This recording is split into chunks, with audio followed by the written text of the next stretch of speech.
السلام عليكم ورحمة الله وبركاته. اليوم عندنا طريقة تحويل متجر بلاي من العربي إلى الأمريكي عن طريق هذا البرنامج. أول شي ندخل على البرنامج. أول ما تدخل على البرنامج راح يطلب منك عمل حساب، تكتب إيميلك وتكتب باسورد، وراح تجيك رسالة على الإيميل فيها رابط. تدخل على الرابط راح يتفعل البرنامج، ترجع البرنامج تسوي له تسجيل دخول.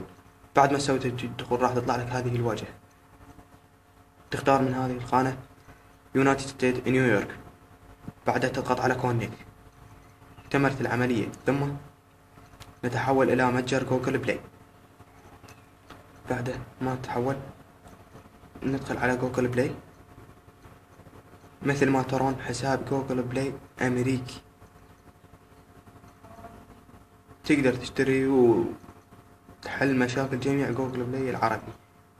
حساب أمريكي، أفلام مثل ما ترون، أفلام، كتب، مجلات، موسيقى، ألعاب، تطبيقات. والسلام عليكم ورحمة الله وبركاته، وألقاكم في درس قادم. في أمان الله.